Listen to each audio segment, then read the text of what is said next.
अरिहंताणं नमो सिद्धानं नमो ऐरियाणं नमो वज्रायाणं नमो लोये साक्षाहुणं ऐसो पंच नमो यारो सब पावपनाशनो मंगलालम चे सर्वे सिंह कर्मम हवे मंगलम जीवं जीवं दवं जिन्वर्वसिहेन जेन निर्दिष्टं देवीन्द्रविन्द वन्दं वन्दे तं सर्वदा शिरसा वंदे तम सर्वदा शिरसा। श्री पंच परमेष्ठी भगवान की जय। श्री जिंगवानी माता की जय। वृहद द्रव्य संग्रह ग्रंथ चल रहा है अपना। इसमें नेमी चंद्राचार्य ने द्रव्यों का संग्रह किया है और पहली मंगलाचरण में उन्होंने बताया कि मैं जीव और अजीव द्रव्यों को कहूंगा, जो जिनवर वैष्णव ने जिनको बताया है। तो पहले अपना जीव द्रव्य का स्वरूप चल रहा है ना। तो हम भी जीव हैं, तो यानी हमारा वर्णन चल रहा है, सही है ना। अपनी 8 नंबर गाथा चल रही थी, 7 नंबर गाथा को एक बार रिवीजन करके फिर 8 पे चलेंगे। समझ में तो आ रहा है ना। गाथा और अर्थ तो समझ में आ रहा है। थोड़ा कठिन ग्रंथ है क्योंकि दोनों नयों से आचार्य ने इसमें व्याख्या की है, और लेकिन बहुत महत्वपूर्ण है क्योंकि जब तक नए समझ में नहीं आते तब तक हमें जैन सिद्धांत भी पूरी तरह से समझ में नहीं आ सकते। क्योंकि अगर हमने किसी एक ही नए को पकड़ लिया तो हमें सिद्धांत का एक ही पक्ष समझ में आएगा, है ना। और उससे क्या होगा, हम एकांती बन जाएंगे, है ना। तो दोनों नयों को जहां समझेंगे, और जो एकांत है उन्हीं से जो जितने 363 मत बने हैं वो उन्हीं अपेक्षाओं से बने, है ना। तो हम उन्हीं में से किसी में आ जाएंगे। तो इसलिए नयों को समझना बहुत जरूरी है और नयों के हिसाब से अपने स्वरूप को भी समझना जरूरी है। तो अभी 7 नंबर की गाथा पढ़ते हैं, तो शब्द अर्थ करने के बाद फिर पूछती हूँ तुमको कितना समझ में आया इस गाथा में, सही है।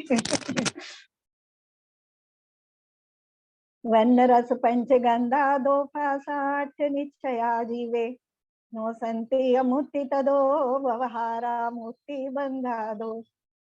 वर्ण रस पंच दोनों 5-5, वर्ण भी 5, रस भी 5, गंधा 2, गंध 2, फासा यानी स्पर्श 8, निश्चया निश्चय नय से, जीवे नो संति जीव में नहीं है, अमूर्ति तदो इसलिए अमूर्ति इसलिए जीव अमूर्तिक है, और व्यवहारा और लेकिन व्यवहार नहीं से, है ना। ये निश्चय नहीं से जीव का स्वरूप हो गया, लेकिन व्यवहार से मूर्तिक है। क्यों है व्यवहार से मूर्तिक, तो कारण भी बता दिया, बंधा दो बंध की अपेक्षा से, है ना। व्यवहार से जीव मूर्तिक है बंध की अपेक्षा से। तो ये सब तो अपने को आता ही है कि वर्ण 5 कौन से बताए आचार्यों ने, रस कौन से बताए, गंध, है ना, 2, स्पर्श 8, है ना। ये सब किसके गुण हैं, ये किसके गुण हैं, पुद्गल के, पुद्गल के। अजीव के तो नहीं है, अजीव के हैं कि पुद्गल के, पुद्गल अजीव पुद्गल के एक ही हो गया ना के। हाँ, मैं यही सुनना चाह रही थी, किसने कहा अजीव और पुद्गल, अजीव और पुद्गल एक नहीं है। अच्छा, अभी डिस्कशन हो जा रहा है, बताओ क्या अंतर है पुद्गल में और अजीव में।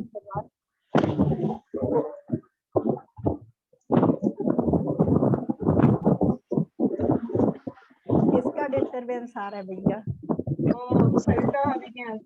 बहुत डिस्टरबेंस आ रहा है, कुछ सुनाई तो दे नहीं रहा है। क्या कौन बताएगा, पुद्गल और अजीव में क्या अंतर है।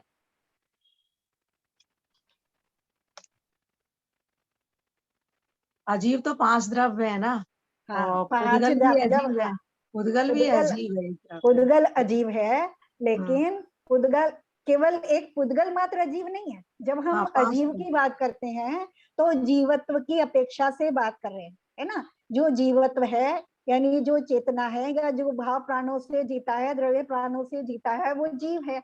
और जो चेतनपना है, जो भाव प्राणों से जीना और द्रव्य प्राणों से जीना, वो अजीव तत्वों में, अजीव द्रव्यों में नहीं है। तो ऐसे इसलिए 5 द्रव्य अजीब, लेकिन केवल मात्र हम पुद्गल को अजीब नहीं कहेंगे, पुद्गल उनमें से एक द्रव्य है ना। तो ये पुद्गल द्रव्य की विशेषता है। जब हम पुद्गल की परिभाषा करते हैं तो वो अजीब है, ये उसकी परिभाषा नहीं करेंगे, है ना। या खाली उसमें चेतना नहीं पाई जाती, ये उसकी परिभाषा नहीं होगी, क्योंकि चेतना तो फिर अन्य द्रव्यों में भी नहीं पाई जाती। तो पुद्गल की परिभाषा करेंगे तो कैसे करेंगे पुद्गल की परिभाषा, बताओ। जिसमें ना अतिव्याप्ति हो ना अव्याप्ति हो, करो। पुद्गल की परिभाषा कौन बताएगा पुद्गल द्रव्य को?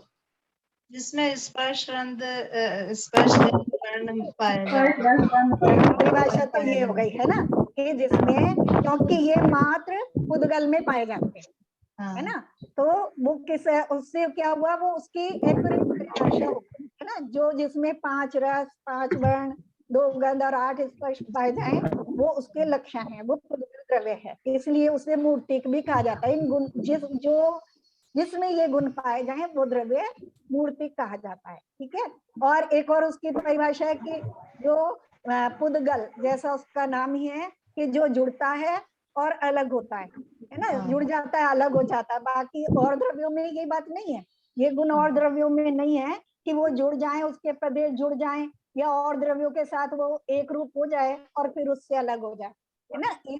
तो ये दोनों परिभाषा हम पुद्गल की, एक चीज तो ये क्लियर हुई ना। अब दूसरी बात कर रहे हैं कि 2 चीजें यहाँ आचार्य ने बताई, है ना। जीव का स्वरूप बता रहे हैं, तो जीव में 2 चीजें बताई और दोनों अपोजिट चीजें आचार्य ने बताई। एक तरफ कह रहे हैं कि जीव अमूर्तिक है और दूसरी तरफ कह रहे हैं जीव मूर्तिक है ना। 2 बातें जहाँ कर रहे हैं, अगर हम उसके दोनों स्वरूपों को नहीं मानते हैं, यानी अब हम दोनों की अपेक्षा से देखेंगे कि अगर हम उसके दोनों स्वरूपों को नहीं मानते हैं तो उससे हमें क्या फर्क पड़ता है। अगर हम ये मानते हैं कि जीव अमूर्तिक है ना, तो उससे क्या नुकसान होगा। केवल हम मान लें, ऐसा ना माने कि जीव मूर्तिक है, केवल इतना मान लें कि जीव अमूर्तिक है।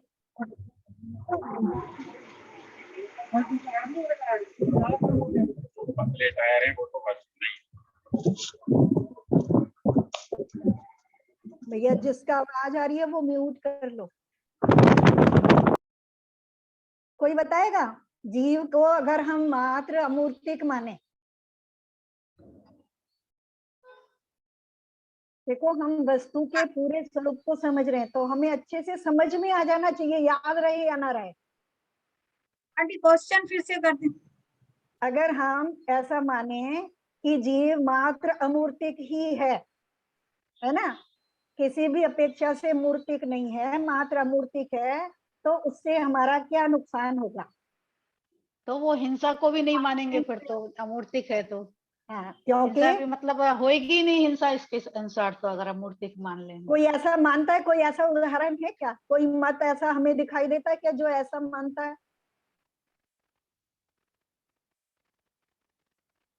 कौन सा मत? सबने पढ़ा है।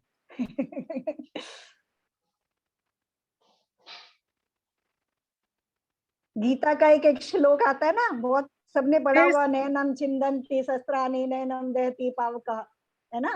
तो जीव जब ऐसी वस्तु है कि उसे न कोई काट सकता है, न मार सकता है, न जला सकता है ना, तो कुछ भी हम करें तो हमें हिंसा होगी नहीं, पाप होगा नहीं, पाप होगा क्योंकि नहीं। जीव अमूर्तिक वस्तु है और वो किसी भी अपेक्षा से मूर्तिक नहीं है, तो हम उसके समर्थक हो जाएंगे, सही है ना।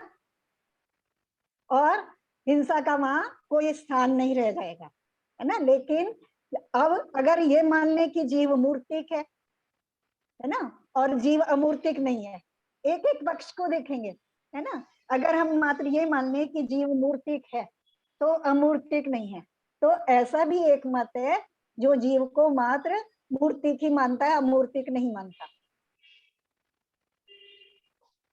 अगर हम जीव को केवल मूर्तिक मान लें तो बस इसी जन्म में सब खत्म हो जाएगा। हाँ, और अगला जन्म ही नहीं होगा तो आगे हाँ। बंदी नहीं होंगे, आगे कुछ नहीं होगा। तो कुछ भी और- करो फिर यही जन्म है अकेले। हाँ, एक चीज तो ये है, और इसके अलावा जो हमारी मान्यताएं हैं उनमें कितना फर्क पड़ेगा, है ना। जो चारवाक मत है, अभी इसी गाथा में हमने पढ़ा था ना, भट्ट और चारवाक मत है, जो जीव को मात्र मूर्तिक मानते हैं, है ना, कि 5 भूत मिले और उनमें शक्ति आ गई और उनसे जीव बन गया, और 5 भूत बिखर गए तो जीव समाप्त हो गया, है ना। लेकिन एक तो हम प्रत्यक्ष में ऐसे देखते हैं, हमें इसके बहुत सारे उदाहरण मिलते हैं। फिर अगर हम ऐसा नहीं मानेंगे तो जो पूर्व जन्म इत्यादि है वो सब समाप्त हो जाएंगे। सिद्ध भगवंतों की जो सत्ता है वो तो बिल्कुल ही समाप्त हो जाएगी, क्योंकि वो तो पूर्णतः मूर्ति की है ना। उनमें क्योंकि वो बंधे बंधे नहीं है, क्योंकि यहाँ कह रहे हैं जो जीव मूर्ति के, तो वो किस अपेक्षा से है, बंधे की अपेक्षा से है, यानी संसारी अवस्था में है। लेकिन निश्चय नहीं से जीव अमूर्तिक है, क्योंकि वो जो उसके मूर्तिक पने के जो गुण हैं, जो लक्षण है, वो जीव में नहीं पाए जाते, है ना। तो हम दोनों अवस्थाओं को देख करके उसका निर्णय करके तब हम उसके सही स्वरूप को समझ पाएंगे कि किस अपेक्षा से मूर्तिक है और किस अपेक्षा से मूर्तिक है। और अगर हम उसके एक स्वरूप को ही स्वीकार करेंगे तो वो हमारे जैन दर्शन के हिसाब से नहीं होगा और उसमें बहुत से दोष हो जाएंगे। अब इसी तरह से हम अगली गाथा पे चलते हैं। किसी को कोई प्रश्न आ रहा तो करो, है ना।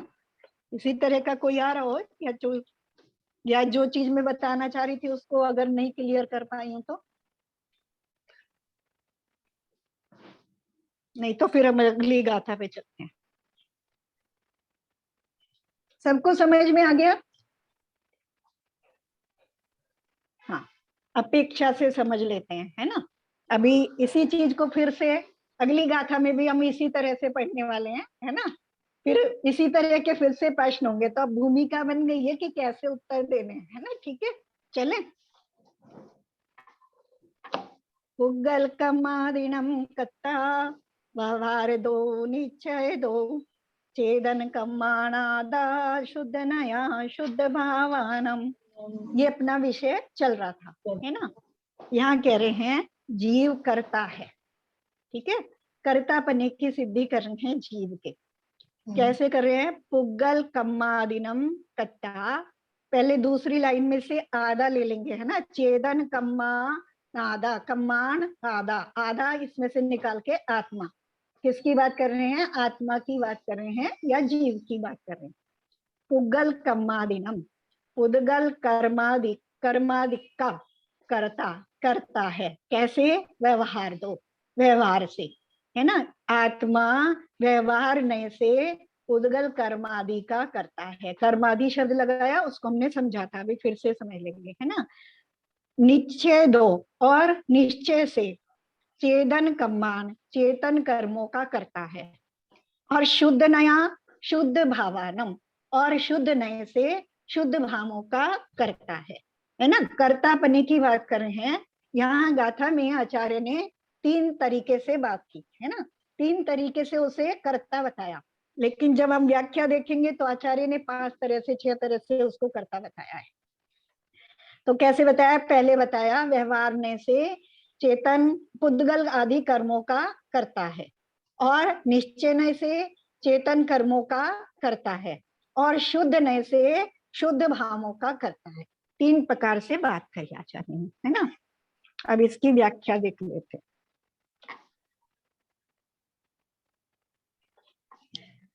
आदा आत्मा पुग्गल कम्मादिनम कत्ता व्यवहार दो, व्यवहार नय की अपेक्षा से उद्गल कर्म आदि का करता है ना। उद्गल कर्म आदि, तो यहाँ हमें पहले से पता है पुद्गल कर्म कौन से होते हैं, सबको पता है ना पुद्गल कर्म। तो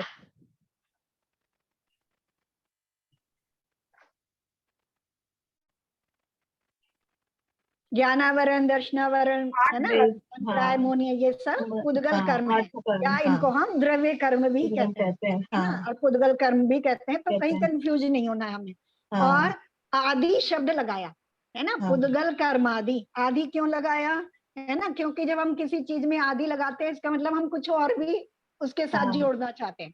तो आदि से यहाँ क्या लगाया आचार्य ने, तो उदाहरण आगे बता रहे हैं, जैसे मन वचन तथा शरीर के व्यापार रूप क्रिया से रहे निज शुद्ध आत्म तत्व की जो भावना है, उस भावना से शून्य होकर, है ना। ये तो कारण बता दिया कि किस कारण से उनका करता है ना। तो अभी इसको छोड़ के आगे चलते हैं। अनुपचरित असद्भूत व्यवहार नहीं से ज्ञानावरण आदि द्रव्य कर्मों का, है ना, द्रव्य कर्मों का या पुद्गल कर्मों का, ज्ञानावरण आदि पुद्गल कर्मों का या द्रव्य कर्मों का, एक ही बात लगा लेंगे, ठीक है। ज्ञानावरण आदि का मतलब हो गया ज्ञानावरण आदि 8 कर्म ले लेंगे या 148 पूरी प्रकृतियां ले लेंगे, ठीक है।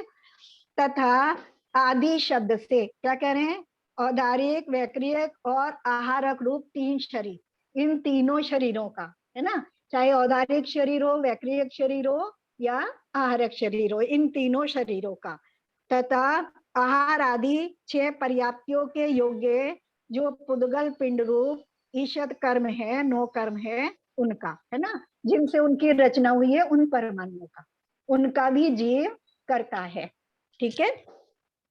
तो ये अभी इसको नए बाद में देखेंगे, बस अभी हमने यहाँ समझा कि जीव पुद्गल कर्मादि का करता है। पुद्गल कर्मों में आचार्य ने ज्ञानावरण आदि 8 कर्मों को, 9 कर्म को और 9 कर्म के योग्य जो परमाणु हैं उन सबको ले लिया उसमें, ठीक है। फिर कह रहे हैं उनका तथा उसी प्रकार उपचरित असद्भूत व्यवहार से बाह्य विषय घटपट आदि का यह जीव करता है। बाहर में जिन भी चीजों का हम करता कहते हैं, है ना, कि हमने ये काम किया, ठीक है, हमने पढ़ाई की, हमने अभ्यास किया, हमने पूजन किया, हमने खाना बनाया, या हमने कुछ भी, हमने डॉक्टरी पढ़ी, कुछ भी काम को जिसके साथ हम अपने आप को जोड़ते हैं, और तो उसको, तो 2 चीजें 2 तरह से करता बता दिया यहाँ, है ना। एक तो अनुपचरित असद्भूत व्यवहार ने से करता बता दिया पुद्गल कर्म आदि का और 9 कर्म का, ठीक है। और दूसरा बता दिया उपचरित असद्भूत व्यवहार ने से जो संसार की लौकिक व्यवस्था में हमें देखने के में आता है ना। जैसे इसने कुम्हार ने घड़ा बनाया, है ना, या बढ़ई ने मेज बनाई, तो उस तरह से वो उपचरित असद्भुत। अब 2 तरह से यहाँ आचार्य ने कर्ता बता दिए, ठीक है। अभी पहले पूरा पढ़ लेते हैं, फिर इसके व्याख्या में चलेंगे। निश्चय नए नए 2 चेदन कम्मा नादा, और निश्चय नए की अपेक्षा से तो यह आत्मा चेतन कर्मों का करता है ना।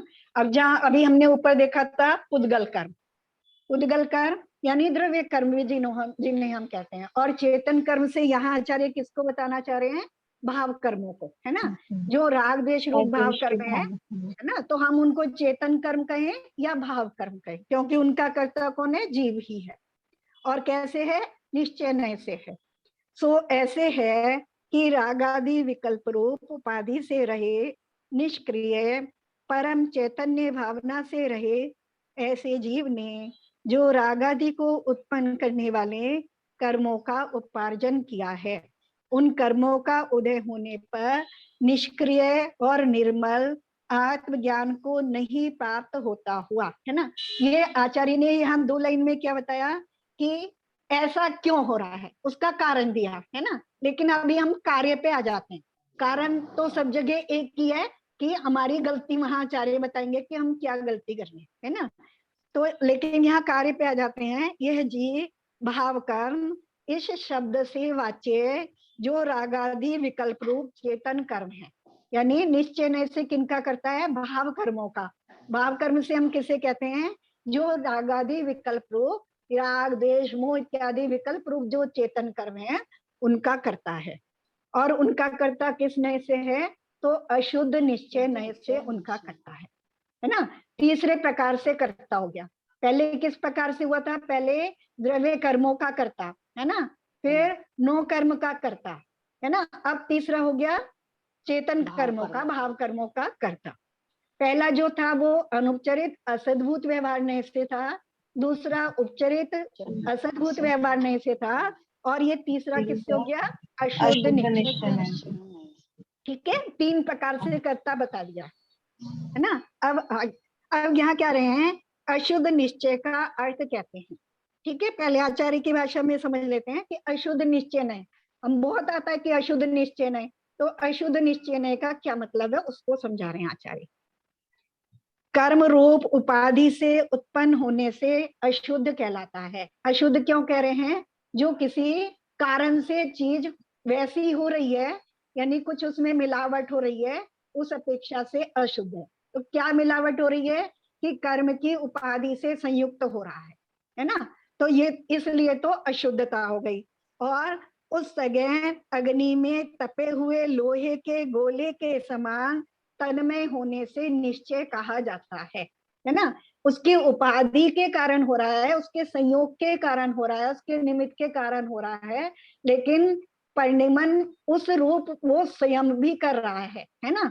तो उसके लिए उदाहरण दिया उन्होंने कि उसके संयोग से भले ही हो रहा है, लेकिन उसमें ऐसा परिणमन हो रहा है ना, विभाव रूप परिणमन उसका स्वयं का हो रहा है, तो स्वयं में होने के कारण निश्चय है। तो उसका उदाहरण आचार्य ने दिया कि जैसे अग्नि में तपे हुए लोहे के गोले के समान। अग्नि में तपा हुआ लोहे का गोला देखा है ना, कैसा हो जाता है? अगर अग्नि में लोहा डाल दो, लाल। हाँ, अग्नि अग्नि स्वरूप जैसा ही हो जाता है ना, हाँ। है ना। तो लोहे, लेकिन लोहे का जैसे लोहे का अपना स्वभाव कैसा है? उसका रंग काला है ना, और वो ठोस है, ठीक है, स्वभाव से वो ठंडा है, लेकिन अग्नि के संयोग में आने पर वो काले से लाल हो गया, है ना, और पिघलने लगा, मतलब ठोस नहीं रहा और ठंडा नहीं रहा, गर्म हो गया अग्नि के स्वभाव, है ना। लेकिन अग्नि के संयोग से हो रहा है, ठीक है। तो अग्नि का संयोग होना उसमें अशुद्धता है, और उस रूप उसके संयोग से बदल जाना वो उसमें निश्चयपना है, ठीक है। तो इस तरह से अशुद्ध निश्चय है, यानी उस वस्तु से वो तन्म में होकर के उसके परिणाम से वो परिणमन कर रहा है, अशुद्ध रूप परिणमन कर रहा है। तो ऐसे ही जो जीव है वो भी कर्मों की उपस्थिति में कैसे विभाव रूप परिणमन करता है।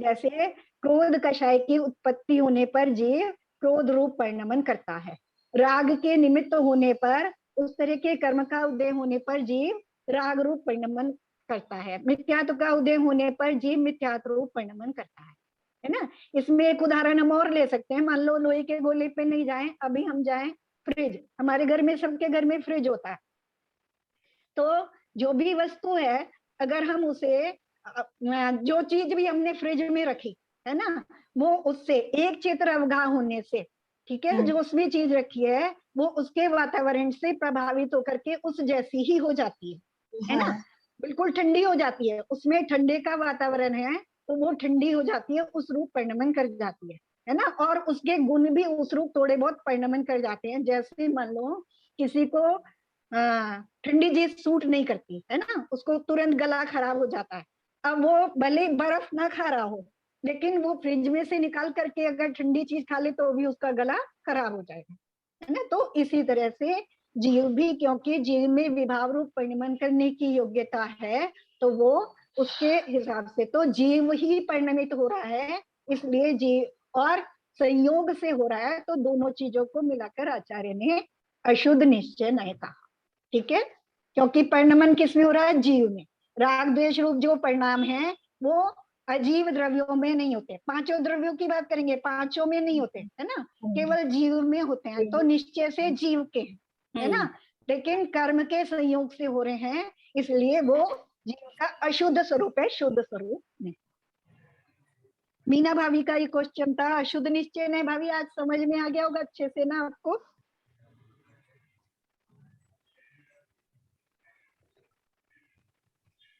मीना भाभी है ना, कई बार हुआ था उनका अशुद्ध निश्चय में। नहीं आ रहा है, समझ में आ रहा है। मतलब आंटी, यदि किसी चीज के संपर्क में आने से जिस चीज का जो स्वभाव होता है वो यदि चेंजेस होता है तो वही अशुद्ध निश्चय नहीं कहलाया, मतलब शॉर्ट में ऐसे ही हुआ ना।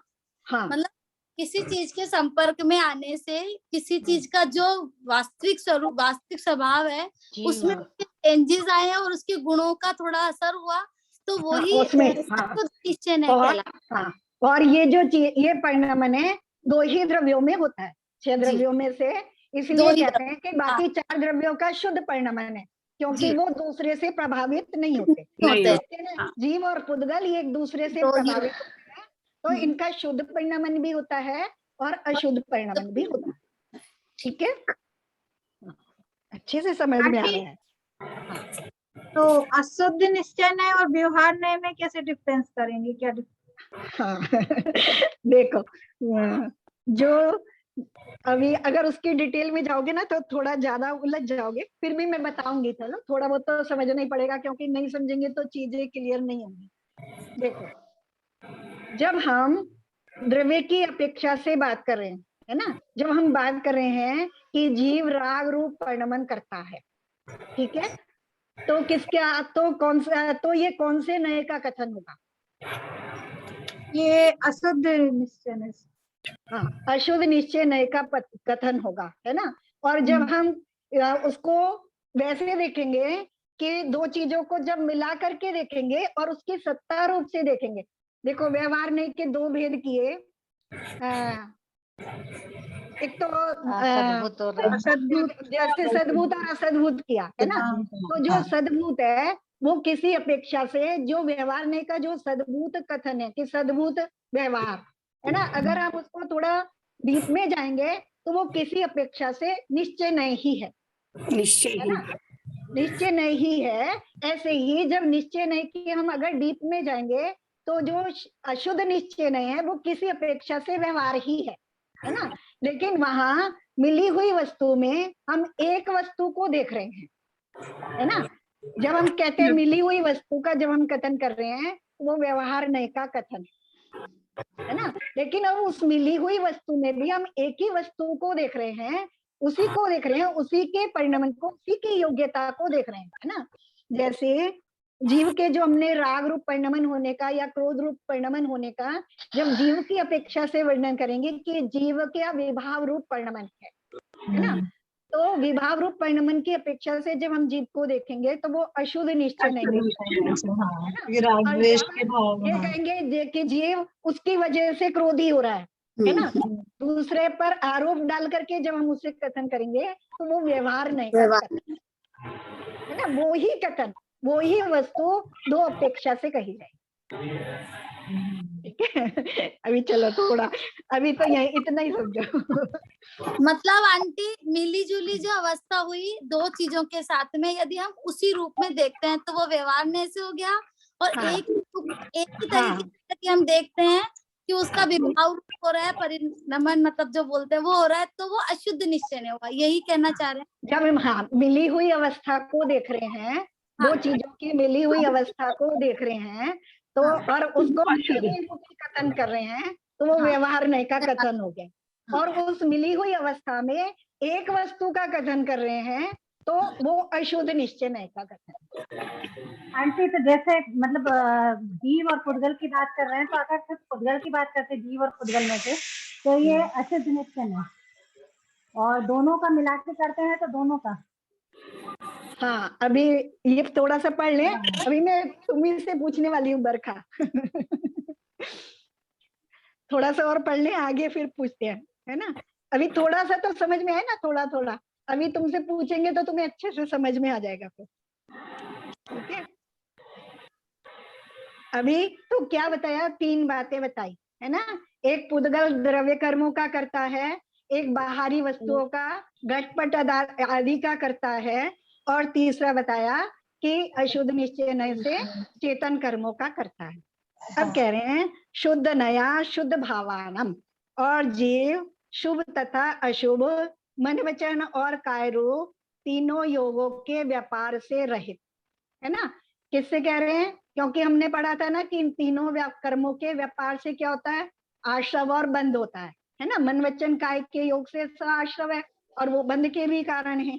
तो उन तीनों के योगों के व्यापार से रहे शुद्ध भूत एक स्वभाव से परिणमता है, तब अनंत ज्ञान शुद्ध सुख आदि शुद्ध भावों का, है ना। यहाँ कोमा लगा लो, अगर नहीं है तो किसी की बुक में नहीं होगा, कोमा लगा लो क्योंकि समझने में आसानी हो जाएगी।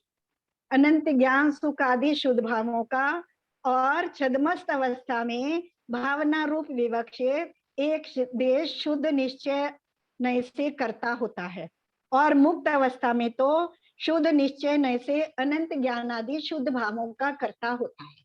यहाँ आचार्य ने शुद्ध नय के बात कर रहे हैं, क्या कर रहे हैं, शुद्ध नया शुद्ध भावानम, शुद्ध नय से शुद्ध भावों का करता है। लेकिन यहाँ आचार्य ने उसको बताते समय, उसके व्याख्या करते समय उसके दो भेद कर दिए। कैसे दो भेद कर दिए, एक देश शुद्ध निश्चय नय और शुद्ध निश्चय नय, ठीक है, दो भेद कर दिए। क्या कह दिया कि छदमस्त अवस्था में भावना रूप से विवक्षित एक देश शुद्ध निश्चय नय से करता होता है, और मुक्त अवस्था में, मुक्त अवस्था किसकी, सिद्धों की, है ना, मुक्त अवस्था में तो शुद्ध निश्चय नय से अनंत ज्ञान आदि शुद्ध भावों का करता होता है। ठीक है, तो जो सिद्ध वाली अवस्था है वो तो हमें सीधे से समझ में आ जाती है ना। क्या समझ में आ गया कि शुद्ध निश्चय नय से शुद्ध भावों का, कौन से हैं जीव के शुद्ध भाव, अनंत ज्ञान, अनंत दर्शन, अनंत सुख, अनंत वीर्य, अव्याबाधात्व, सूक्ष्मत्व, ये सब जीव के भाव हैं। और इनका कर्ता कौन है, कोई अन्य द्रव्य उसमें कारण नहीं है, जीव स्वयं इनका करता है। तो शुद्ध नय से शुद्ध भावों का करता है, ठीक है। लेकिन अब हमारी बात आ जाती है, क्योंकि हमने पढ़ा है कि जीव के भाव तीन प्रकार के होते हैं, शुभ, अशुभ और शुद्ध, है ना। शुभ उपयोग, अशुभ उपयोग, शुद्ध उपयोग, है ना। तो कहते हैं ना कि जीव शुद्धोपयोग की भी बात हम जगह जगह करते हैं। तो जब जीव के भाव अभी संसारी अवस्था में है, क्या बताया यहाँ आचार्य ने, छद्मस्त की बात करी, छद्मस्त 12वें गुण स्थान तक, है ना। तो छद्मस्त की बात करी, तो छद्मस्त में 12वें गुण स्थान तक। अब 12वें गुण स्थान में 7वें गुण स्थान के बाद शुभ और अशुभ उपयोग बहुत नहीं होते हैं, अशुभ उपयोग तो बिल्कुल नहीं होता, शुभ उपयोग बहुत अबुद्धि पूर्वक होता है, और ऊपर शुद्ध उपयोग होता है ना। लेकिन अभी छद्मस्त अवस्था है तो वहां उस शुद्धोपयोग से, यानी तीन गुप्ती रूप जीव कर रहा है, परिणमन कर रहा है। कैसा, मन वचन काय को एकाग्र करके, है ना शुभ रूप विकल्प हो रहे हैं, ना अशुभ रूप हो रहे हैं, शुद्ध रूप हो रहे हैं, अपने आत्मा के सन्मुख जीव के परिणाम हो रहे हैं। तो वहां कह रहे हैं, तो उस शुद्ध भावों के द्वारा जीव किसका करता है ना। तो कह रहे हैं उस समय एक देश शुद्ध निश्चय नय से करता होता है, उन शुद्ध भावों का, है ना। कैसे, भावना रूप, उन भावना रूप उस समय जो जीव शुद्ध भाव कर रहा है, क्योंकि संपूर्ण रूप से शुद्ध नहीं है ना, अभी सिद्धों जैसा शुद्ध नहीं है वहां पे, है ना। सिद्धों जैसा शुद्ध है क्या, नहीं, है ना। 8वें 9वें गुण स्थान में भी बंद चल रहा है ना। 10वें 11वें 12वें गुण स्थान में, 13वें गुण स्थान में भी बंद चल रहा है, किसका, वेदनीय का, साता वेदनी का, है ना। साता वेदनी का आश्रव बंद चल रहा है। तो आश्रव बंद चल रहा है तो यानी काय का व्यापार चल रहा है, काय योग है जहां तक, वहां तक आश्रव बंद है, तो उस अपेक्षा से उतनी अशुद्धता है। तो इसलिए, और बाकी शुद्धता है, तो जितनी शुद्धता है उतना शुद्ध भावों का करता है, और जितनी अशुद्धता है उतना अशुद्ध भावों का करता है। तो वहां ऐसे भेद करके आचार्य ने जो शुद्ध नय को दो प्रकार से कर दिया, एक देश शुद्ध निश्चय नय और परम शुद्ध निश्चय नय, है ना। तो जहाँ परम शुद्ध निश्चय नय है वो तो मुक्त अवस्था है, वहां जीव मात्र शुद्ध भावों का करता है, और जो साधक अवस्था है उस अवस्था में जीव एक देश शुद्ध निश्चय नय से शुद्ध भावों का, किंचित शुद्ध भावों का करता है, ठीक है। तो 5 प्रकार से 5 भेद हो गए ना, कि 5 तरह से जीव करता है, ठीक है। अब बरखा से प्रश्न है कि जो ये स्त्री पर्याय मुझे मिली है, इसका कर्ता कौन, बताओ बरखा। हमारे बरखा चेतन, को, हाँ, वो चेतन अवस्था, जो स्त्री पर्याय हमें है, माया चल, नहीं, उसका कर्ता कौन, करता तो हम खुद ही हुए हैं। करता तो चेतन मतलब जीव हुआ ना। हाँ, मैं स्वयं करता हुआ उसका, किस अपेक्षा से, किस नय से, ये अशुद्ध नय से, अशुद्ध या अशुद्ध निश्चय अशुद्ध नय ऐसे से। बोलेंगे कि हमने जो कर्म किए हैं, जो भाव परिणाम जो कसाई किए हैं, उसके हिसाब से हम उस पर्याय में आए। देखो, पुग्गल कम्मादि नाम, है ना। हाँ, बिल्कुल ध्यान से पढ़ो, 5 प्रकार से कर्ता बताया जी ने। अभी पूछूंगी कर्ता क्यों नहीं है ना, और इसमें अभी मत की अपेक्षा से भी पूछूंगी, आज अच्छे से पूछने वाली हूँ, पूछने के लिए तैयार होके बैठी हूँ। तो बताओ जल्दी से, अभी पढ़ा ना पुद्गल कर्मादि का, यानी नो कर्म का भी बताया ना, आहारक, औदारिक व क्रियक शरीर का कर्ता कौन? जीव। किस नय से? अनुपचरित असद्भूत व्यवहार नय से, है ना। और उसका उदाहरण कैसे समझेंगे हम? अनुपचरित असद्भूत व्यवहार नय, ठीक है। व्यवहार नय जो मिला करके या भेद करके कथन करता है। तो यहाँ अभी हम कर्मों को मिला रहे हैं, है ना। तो मिले वाले का कथन है। तो कैसा मिला है? असद्भूत। कैसा मिला है? यानी दो भिन्न सत्ता वाले पदार्थों की बात हो रही है, एक ही में भेद नहीं हो रहा है ना। तो इसलिए असद्भुत, दो भिन्न सत्ता वाले पदार्थों की बात हो रही है। और कैसे बात हो रही है? अनुपचरित, है ना। अनुपचरित मतलब एक क्षेत्र अवगाह। जैसे हमने अभी फ्रिज की बात करी कि फ्रिज में जो वस्तु हमने रख दी वो एक क्षेत्र अवगाह होने से उसका परिणाम उसके निमित्त से वैसा होने लगा, ठीक है। तो ऐसे ही मैंने भाव किए, है ना। मैंने पहले भाव कर्म किए, मैंने चेतन कर्म किए, रागादि परिणाम किए जो अशुद्ध निश्चय नय से होते हैं। उनके निमित्त से मुझे द्रव्य कर्मों का, नाम कर्म की प्रकृतियों का बंध हुआ और उससे मुझे ये शरीर मिला, ठीक है ना। ये पर्याय मिली, ठीक है। और पर्याय मिली तो उसमें जो शरीर मिला वो तो पुद्गल की अवस्था है। और उस रूप जो मेरे परिणमन होता है, मेरे परिणाम होते हैं, वो मेरी भाव रूप, भाव कर्म रूप उदय की अवस्था है ना। जब मैं स्त्री रूप शरीर में हूँ तो मेरे परिणाम भी जो हैं स्त्रियों जैसे होते हैं, है ना, उसी प्रकार के होते हैं। तो वो मेरे भाव कर्मों का, वैसे जो मैंने भाव कर्मों का संस्कार डाला है अपने चेतन कर्मों का, उस रूप वो परिणमन हो रहा है, ठीक है।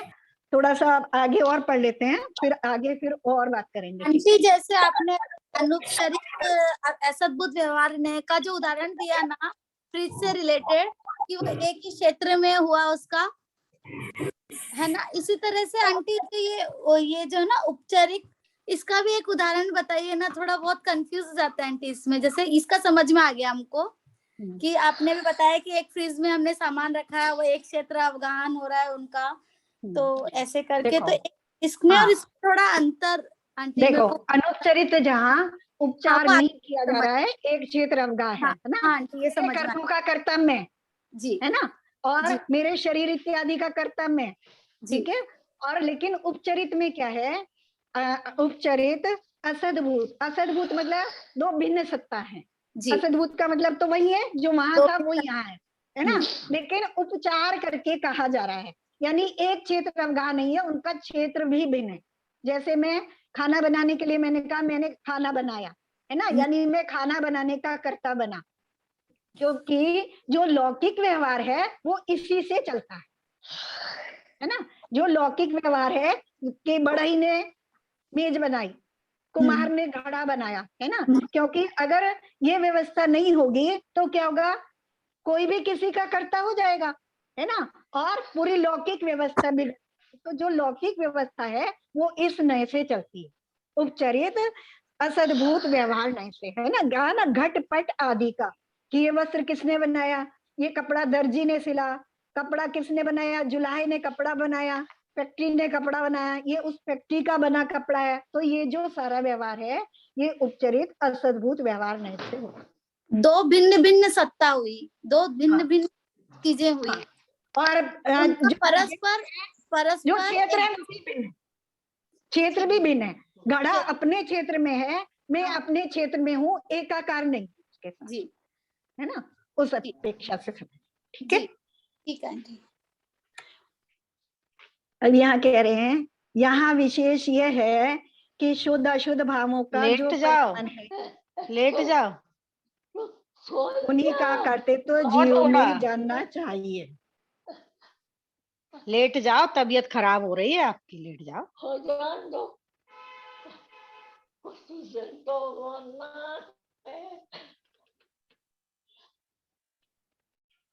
उन्हीं का कर्तृत्व जीव में जानना चाहिए और हस्त आदि के व्यापार रूप परिणामों का कर्ता न समझना चाहिए, है ना। तो अभी यहाँ बता रहे कि इसको समझने के बाद हमें क्या करना चाहिए, तो ये आचार्य बताना चाह रहे हैं उसमें, क्योंकि नित्य निरंजन निष्क्रिय ऐसे अपने आत्म स्वरूप की भावना से रहे जो जीव है, उसी के कर्म आदि का कर्तृत्व कहा गया है, इसलिए उस निज शुद्ध आत्मा की में ही भावना करनी चाहिए।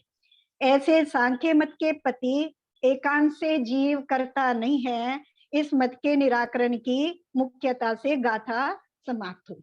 अब हम बात करते हैं कि हमने देखा कि जीव को यहाँ आचार्य जीव को कर्ता बता रहे हैं, यानी हमें कर्ता बता रहे हैं, है ना। अपनी बात करते हैं कि आचार्य हमें कर्ता बता रहे हैं, वो भी 5 प्रकार से, है ना। अनुपचरित असद्भूत व्यवहारने से, उपचरित असद्भूत व्यवहारने से, अशुद्ध निश्चय से, एक देश शुद्ध निश्चय से और शुद्ध निश्चय से, 5 प्रकार से कर्ता बता रहे हैं। ठीक है, अब ये थोड़ा थोड़ा हमें समझ में आ रहा है। अब मेरा प्रश्न है कि अगर हम ये माने कि जीव कर्ता नहीं है ना, जीव कर्ता नहीं है, क्योंकि आचार्य यहाँ कह रहे हैं कि कौन मानता है ऐसा, सांख्य मत, है ना। सांख्य मत ऐसा मानता है कि जीव कर्ता नहीं है ना। अभी उसको बताऊंगी, तो उसमें क्या दोष आएगा आपको अगर हम ऐसा मान लेते हैं कि जीव कर्ता नहीं है, तो क्या दोष आएगा?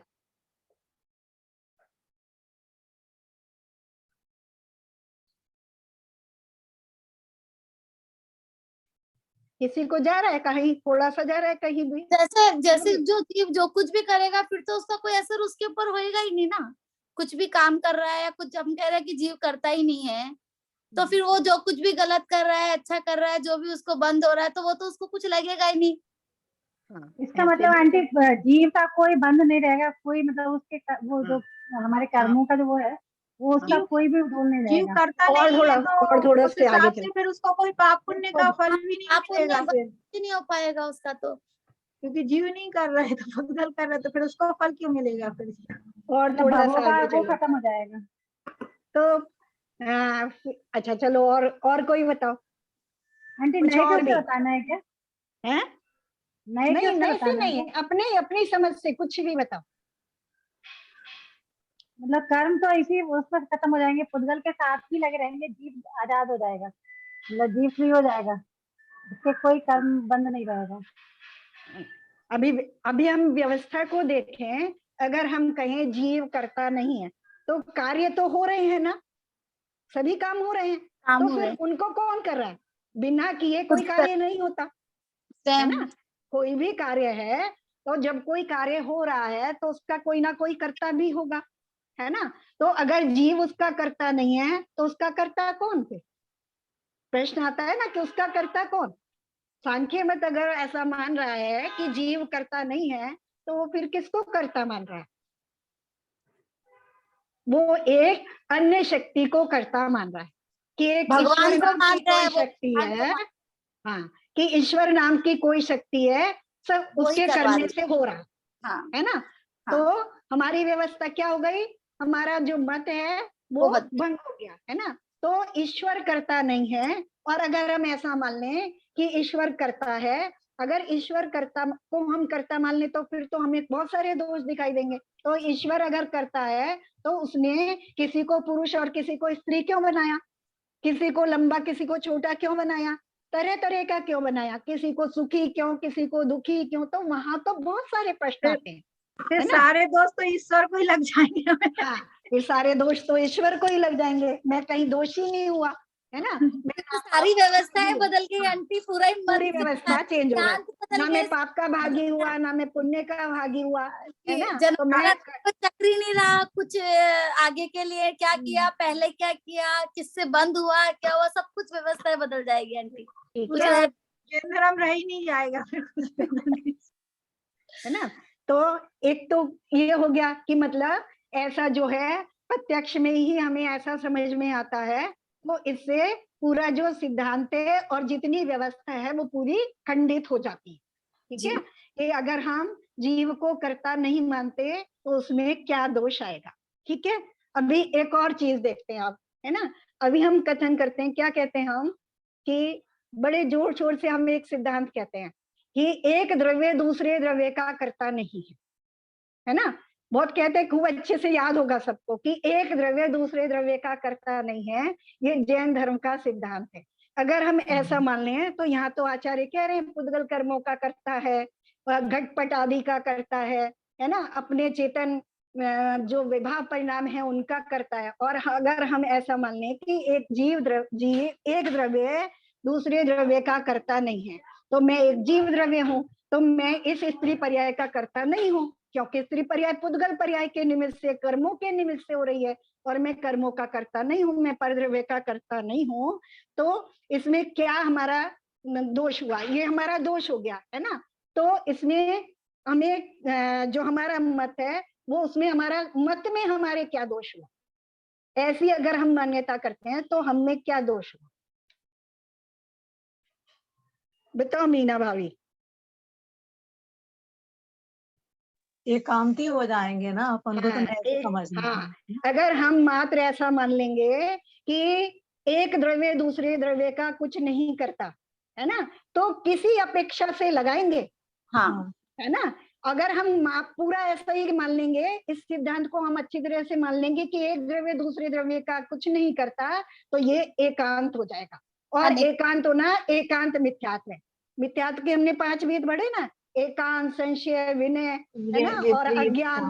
तो ऐसे वो एकांत मिथ्यात्व होगा और हमने सही स्वरूप को नहीं जान पाएंगे, है ना। तो इसलिए नयों का जानना बहुत जरूरी है कि हम किसके करता, हम पुद्गल द्रव्य के यानी कर्मादि के करता हैं, इस 9 कर्म के करता हैं, लेकिन वहां उसको भी समझें कि हम किस अपेक्षा से उसके करता है। ठीक है, शायद मैं थोड़ा सा क्लियर कर पाई होंगी, है ना। तो अब कह रहे हैं कि इन सबको जान करके अब हमें क्या करना चाहिए, है ना। समझ में आ गया कि अगर हम केवल ऐसा मान लेंगे कि जीव करता नहीं है, जीव करता नहीं है, तो इसका मतलब जो कार्य हो रहा है उसका कोई ना कोई करता है, तो हमें किसी अन्य शक्ति को उसका कर्ता मानना पड़ेगा। और फिर अन्य शक्ति उसे हमें अच्छा और बुरा करने के लिए मजबूर करेगी, और हमें अच्छे और बुरे से छुड़ाने में भी वही सक्षम होगी, हम स्वयं को छुड़ाने में भी सक्षम नहीं होंगे, है ना। तो इससे हमारी जो व्यवस्था है, हमारी जो स्वतंत्रता है, वो भंग हो जाएगी। ठीक है। और दूसरी चीज जो आई कि अगर हम ऐसा मान लेते हैं कि जीव मात्र या एक द्रव्य मात्र अपने ही उसका करता है, यानी एक द्रव्य अपने परिणाम का करता है, तो किसी अपेक्षा से करता है, उपादान रूप से करता है, निमित्त रूप से अन्य द्रव्यों का भी जीव करता है, तो निमित्त रूप से पुद्गल कर्मादि का और 9 कर्मादि का जीव करता है। तो पूरी व्यवस्था जैसी है वैसी की वैसी अगर हम समझेंगे तो हमारे उसमें दोष नहीं आएगा, और उससे जब हमारी मान्यता में दोष नहीं होगा तो हमारे आचरण में भी दोष नहीं होगा, क्योंकि मान्यता का सही होना सम्यक दर्शन, और फिर उसके हिसाब से आचरण का सही होना सम्यक चार्य, और सम्यक ज्ञान होना, जैसी मान्यता है वैसा ज्ञान होना वो सम्यक ज्ञान। पर जब तीनों होंगे तो मोक्ष मार्ग बन पाएगा। तो इसी चीज को आचार्य बता रहे यहाँ। अब कह रहे यहाँ विशेष यह है, अब इसको समझ के हमें करना क्या है। सब समझ लिया हमने, 5 प्रकार से हम करता है ना। अब हमें किसका कर्ता बनना है और किसका कर्ता नहीं बनना है ना, ये भी देख लेते हैं। ठीक है, तो ये बता रहे शुद्ध अशुद्ध भावों का जो परिणमन है उन्हीं का कर्तृत्व जीव में जानना चाहिए, है ना। जो निश्चय नय से जो कर्तृत्व है, यानी जो त्रकालिक कर्तृत्व है, क्योंकि अभी हमें स्त्री पर्याय मिली है तो ये क्या है, तात्कालिक है ना। अभी हम क्या हो रहा है कि इसको अगर हम ऐसे देखें, है ना, कि अगर हमें इसको हम सही रूप से देख पाए, जैसा वस्तु का स्वरूप है वैसे देख पाए, तो हम कैसे देखेंगे उसको और कैसा आचरण करेंगे, बताओ। कोई उदाहरण देख के बताओ, किसी को दिमाग में आ रहा है जो मान लो हमें स्त्री पर्याय मिली है, उसको हम जैसा है वैसा देखें, है ना, कि किस अपेक्षा से उसमें क्या चीज है, क्या मिला हुआ है, किस कारण से कैसा परिणमन हो रहा है, क्यों हो रहा है, कैसा होना चाहिए, है ना। वैसा का वैसा हम उसे देखेंगे तो हम कैसा परिणमन करेंगे।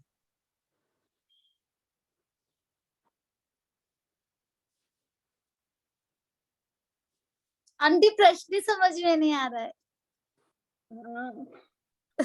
मतलब क्या जानना चाहेंगे हम, इसमें भी समझ में नहीं आ रहा है। देखो, जैसे अभी हमने ये कहा कि हमें स्त्री पर्याय मिली जी है ना, इसका कर्ता कौन? मैं। ठीक है, अब स्त्री पर्याय मुझे मिली है, इसका कर्ता मैं स्वयं हूँ। अब मुझे जो स्त्री पर्याय मिली है उसमें क्या क्या मिला है, क्या क्या मिला हुआ है, क्या शुद्धता है, क्या अशुद्धता है, मैं उसे कैसे समझूंगा, कैसे उसमें भेद विज्ञान करूंगा, और कैसे मैं फिर उसमें आचरण करूंगा जो मेरे लिए उपयोगी या अनुपयोगी हो। नहीं क्लियर कर पाई हूँ, क्या पूछ रही हूँ? आंटी मतलब स्त्री पर्याय को छेदने के लिए जो प्रयास करना, चलो ऐसे समझ लो। हाँ, सम्यक्त्व की ओर जाएंगे। कैसे? हमें तत्वों पर श्रद्धान करना पड़ेगा, तत्वों का श्रद्धान कर, तत्वों का श्रद्धान करके अपने आप को सम्यक की ओर ले जाएंगे। सम्यक दर्शन, सम्यक दर्शन, सम्यक चारित्र। यहाँ सब ये तो सब- पहुंच हाँ ही बिल्कुल सकते हैं ठीक, सम्यक चलो दर्शन हाँ ज्ञान बिल्कुल चारित्र ठीक है, धारण करके। हाँ बिल्कुल ठीक है, मैंने मान लिया, तुमने तत्वों का श्रद्धान कर लिया, तुम्हें सम्यक दर्शन हो गया है ना, मैंने ये मान लिया, स्वीकार कर लिया, इसको तुम भी करो। अब उसके बाद तुम्हारा जो आचरण होगा वो कैसा होगा? व्रत आदि धारण करके हमें भावकर्म अपने आप कैसे, को भावकर्म के हिसाब से है? राग द्वेष रूपी भाव, भाव में शुद्धता लाना। जो चेतना, भाव कर्म से द्रव कर्म का कर्ता माना। हाँ देखो, उसी चीज को यहाँ आचार्य बताना चाह रहे हैं कि अब मुझे क्या करना चाहिए, है ना, उसी को यहाँ बता रहे हैं। देखो, शुद्ध अशुद्ध भावों का जो परिणमन है ना, उसी का कर्तृत्व जीव में जानना चाहिए, और हस्त आदि के व्यापार रूप परिणमनों का कर्ता न समझना चाहिए, क्योंकि नित्य निरंजन निष्क्रिय ऐसे अपने आत्म स्वरूप की भावना से रहे जो जीव है, उसी के कर्म आदि का कर्तृत्व है, यानी कर्मों का कर्ता मात्र वही जीव होता है, इसलिए उस निज शुद्ध आत्मा की ही भावना करनी चाहिए। देखो अब इसको उदाहरण से समझते हैं, जो मैंने उदाहरण दिया भी, कि मान लो मैंने पहले ऐसे परिणाम किए, है ना, पहले मैंने ऐसे कैसे परिणाम किए, ऐसे परिणाम किए, यानी मेरे अपने चेतन भाव, ठीक है, अशुद्ध भाव, चेतन रूप अशुद्ध भाव मैंने किए, उससे मैंने इस पर्याय का वध किया, अब मुझे ये स्त्री पर्याय मिली, ठीक है। अब मुझे कह रहे हैं कि अब इस पर्याय को मुझे कैसे देखना चाहिए, कि जो स्त्री पर्याय मिली है उसमें जो शरीर के आकार आदि है ना, या जो शरीर के माध्यम से जो होने वाली क्रियाएं हैं वो सब क्या है, वो सब पुद्गल के हैं, है ना, जो शरीर आदि का आकार है वो पुद्गल का है, उसके माध्यम से होने वाली क्रियाएं पुद्गल की क्रियाएं हैं, और उसके पीछे होने वाले जो मेरे भाव हैं वो चाहे शुद्ध रूप है, अशुद्ध रूप है, शुभ रूप है, अशुभ रूप है, वो मेरे हैं, है ना, उनका कर्ता मैं हूँ, उन भावों का कर्ता मैं हूँ। ये हो गया हमारा भेद विज्ञान, ठीक है। अब मेरा भेद विज्ञान हो गया, तो अब मुझे क्या करना चाहिए, मुझे व्यवहार नहीं से क्या करना चाहिए, निश्चय नहीं से क्या करना चाहिए, है ना, निश्चय नहीं से क्या करना चाहिए, जो मैं हूँ उसको मैं देखूं, है ना, मैं क्या हूँ, मैं अपने परिणामों का करता हूँ, निश्चय नहीं से मैं किसका करता हूँ, अपने शुभ अशुभ और शुद्ध परिणामों का करता हूँ, ठीक है। अशुद्ध निश्चय नहीं और शुद्ध निश्चय नहीं दोनों उसमें देख लेंगे, अशुद्ध निश्चय नहीं से शुभ और अशुभ भावों का परिणामों का करता हूँ, और शुद्ध निश्चय नहीं से एक देश शुद्ध भावों का करता हूँ, ठीक है। और जितनी शरीर आदि की क्रियाएं है ना, यहाँ कह रहे हैं ना, हस्त आदि व्यापार रूप जो क्रियाएं हैं वो किसकी क्रियाएं हैं, वो शरीर की, यानी वो पुद्गल की क्रियाएं हैं। तो मेरा व्यवहार कैसा होना चाहिए, जैसे बहुत बार स्वाध्याय में उदाहरण आता है, एक अभिनेता की तरह, है ना, एक अभिनेता की तरह जो अभिनय कर रहा है, तो जो अभिनय कर रहा है वो उसको बाहर में जितना भी अभिनय कर रहा है वो पूरा एक्यूरेट कर रहा है ना, लेकिन अंदर में जो वो वास्तव में है वो उस रूप ही है, ठीक है। बाहर में अभिनय करते हुए भी, मान लो अमिताभ बच्चन है ना, अमिताभ बच्चन है, बाहर में वो कुली का रोल कर रहा है, कुली का रोल करते हुए वो सारी क्रियाएं कैसी कर रहा है, कुली जैसी कर रहा है ना, कुली जैसा वेशभूषा पहने हैं, कुली जैसा काम कर रहा है, कुली जैसा बोल रहा है, लेकिन अंदर में क्या वो अपने आप को कुली मान रहा है? नहीं। नहीं, वो अपने को कभी भी कुली मान ही नहीं सकता, क्योंकि वो कुली नहीं है ना। तो बिल्कुल इसी तरह जो हमारा बाह्य आचरण होगा वो स्त्रीवत है ना। हम बोल रहे हैं, चल रहे हैं, बैठ रहे हैं, अपनी जिम्मेदारियां निभा रहे हैं, तो वो हमारा बाह्य आचरण। और अंतर में मैं एक जीव तत्व हूँ, मैं इन क्रियाओं का कर्ता नहीं हूँ, क्योंकि मेरा स्वरूप क्या है? ज्ञाता दृष्टा स्वरूप है। और मैं उन इनके साथ जितना मैं जोड़ूंगा, मेरे जो शुभ और अशुभ परिणाम होंगे उनका मैं करता हूँ, है ना। तो उन चीजों को देखना और उस प्रकार से भेद विज्ञान करना, उस प्रकार से जानना। तो यहाँ आचार्य बस बिल्कुल ये ही बात को बता रहे हैं। अब देखो, अब फिर से सब पढ़ो इस लाइनों को तो समझ में आएगी। विशेष है कि शुद्ध अशुद्ध भावों का जो परिणाम है ना, जीव के भावों की बात कर रही है। शुद्ध है ना, शुद्ध जो साधक अवस्था में होते हैं वो शुद्ध परिणाम, और अशुद्ध जो शुभ और अशुभ रूप है वो अशुद्ध परिणाम है।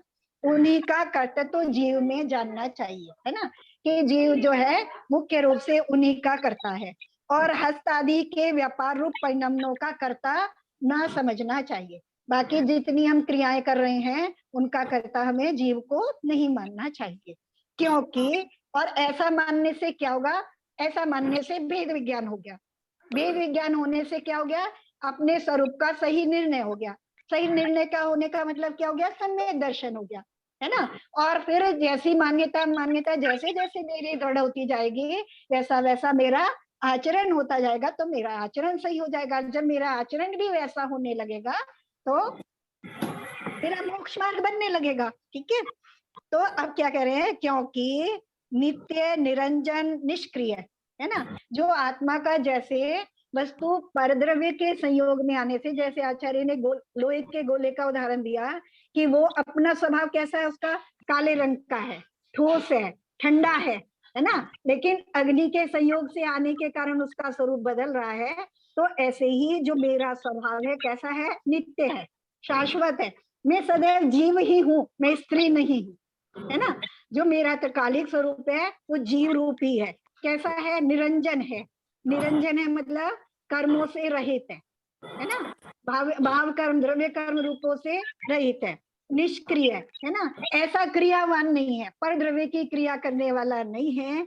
ऐसे अपने आत्म स्वरूप की भावना, ऐसा कैसा है? अगर मैं ऐसी भावना करना है, अभी मुझे मान नहीं लेना, मान नहीं लेना है, मान ले, अगर मैं ऐसा बिल्कुल मान लूंगा कि मैं अभी भी ऐसा हूं, तो मेरा आचरण गलत हो जाएगा। लेकिन मेरा वास्तव रूप ऐसा है, ऐसी मुझे भावना करनी है और मुझे उसको प्राप्त करना है ना। ऐसी भावना से रहित जो जीव है उसी के कर्म आदि का कर्तव्य तो कहा गया है। जो ऐसा जीव को जानता नहीं है और मानता नहीं है कि जीव का वास्तविक स्वरूप ऐसा है, क्योंकि सिद्धों का वास्तविक स्वरूप ऐसा ही है और मुझे अपने उस वास्तविक स्वरूप में जाना है, तो मुझे ऐसी भावना भानी पड़ेगी। ठीक है, तो उसके उसी के कर्म का कर्तव्य कहा गया। उसी वो ही किसका कर्तव्य होगा? उसको वो ही कर्मों का कर्ता बनेगा, है ना। उसी को नई पर्याय मिलेंगी, फिर उसी को कर्म बंद होगा, उसी को द्रव्य कर्म का बंद होगा, उसी को नौ कर्म का बंद होगा, और वो ही निरंतर संसार में बना रहेगा। तो इसलिए उस निज शुद्ध आत्मा में ही भावना करनी चाहिए, है ना। तो उसको प्राप्त करने के लिए मुझे क्या करना होगा? जो दो मिली हुई वस्तुएं हैं उनको अलग अलग करके, समझ करके, और जहां जैसी जरूरत हो समझना और मानना वैसा पड़ेगा, और आचरण आवश्यकता अनुसार करना पड़ेगा, है ना। जैसे एक अभिनेता जैसे अपना रोल कर रहा है, तो बाहर में वो अपने वैसे कर्तव्य को निभाएगा, लेकिन अपने आप में अपने को कैसा देखेगा? जीव स्वरूप देखेगा। और जब अपने को जीव स्वरूप देखेगा तो संसार भी उसे वैसा ही दिखेगा। अन्य भी जो मिली हुई वस्तुएं हैं वहां जीव जीव स्वरूप ही दिखेंगे और पुद्गल पुद्गल स्वरूप ही दिखेंगे, है ना। तो उससे क्या होगा? पर द्रव्य में मेरा आकर्षण समाप्त हो जाएगा। ठीक है, मान लो मैं स्त्री हूँ, किसी पुरुष में मेरा आकर्षण होता है और वो मुझे पुरुष रूप न दिखाई दे करके पुद्गल और जीव का मिला हुआ द्रव्य स्वरूप दिखाई देता है, तो क्या उसमें मेरा आकर्षण होगा? नहीं होगा, है ना। तो ऐसे पर द्रव्यों में मेरा आकर्षण स्वयं ही समाप्त हो जाए। है ना। और जब मैं उनकी तरफ मैं खिंचूंगा नहीं तो ना तो मुझे किसी से राग होगा ना मुझे किसी से द्वेष होगा। जब राग द्वेष नहीं होंगे तो बंध भी नहीं होगा। ठीक है, थोड़ा कुछ ज्यादा ही हो गया लेकिन अच्छा तो लगा होगा, समझ में पूरा आया हो या ना आया? हाँ आंटी अच्छा लगा, आंटी बहुत अच्छा लगा। थोड़ा बहुत समझ में आया? हाँ आंटी समझ में आ रहा। आंटी मैं ये कोशिश जानना चाह करते रही हैं थी समझने की। कि है ना, जैसे अभी आप मतों के हिसाब से बताते हैं ये, लेकिन अभी तक हम लोगों ने केवल अपने जैन सिद्धांत और अभी यही सब पढ़ा ना इतने दिनों से, तो वो कंफ्यूजन हो जाता है उनके साथ में जब उनको लगाते हैं ना कि मत याद देखो, ही किसके साथ सुनो, में क्या है, देखो क्या है, जानना जरूरी है, ये सुनो, होना चाहिए। सुनो, मतलब मत कहीं अलग से नहीं है। मत अलग से नहीं है। मत का मतलब क्या? मान्यता। मान्यता है।